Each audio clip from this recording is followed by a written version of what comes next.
yung return to work notice. Okay? Etong notice na to ay gagawin mo lamang sa empleyado kung papatawan mo siya ng termination or dismissal from service. Okay, so kailangan mo siyang sendan muna ng return to work notices bago mo siya sendan ng notice of termination. Okay? So, return to work notices muna bago notice of termination. Ito ay kung papatawan mo siya ng dismissal from service. Pero hindi mo naman ito kailangan gawin kung hindi mo naman siya tatanggalin sa trabaho. Okay? Kaya mo lang naman siya sesendan ng return to work para ma-prove mo na meron siyang intention na hindi na bumalik sa trabaho. At yung kanyang unjustified refusal to report to work ang magiging proof mo ngayon ng kanyang abandonment. Okay? That will lead to termination of service ng employee.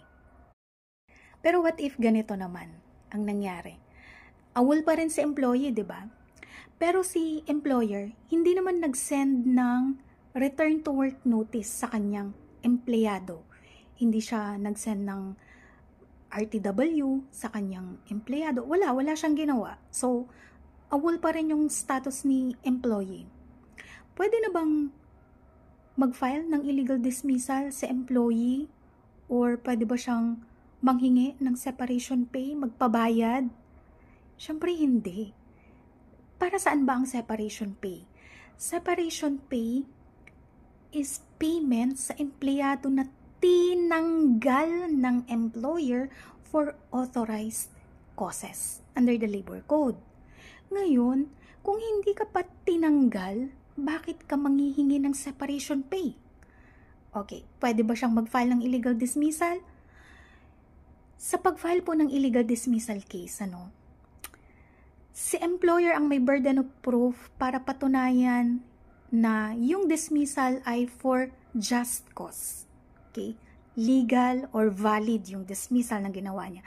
Pero bago niya dapat mapatunayan yon, kailangan mo ng patunayan ni employee na siya nga ay talagang tinanggal. At kailangan niya itong patunayan by substantial proof. So, anong proof na employee na tinanggal mo siya? Kung wala naman siyang maipakitang kahit anong notices or wala kang ginawang aksyon na may interpret ng employee na tinanggal mo siya. So, hindi magpa-prosper yung illegal dismissal.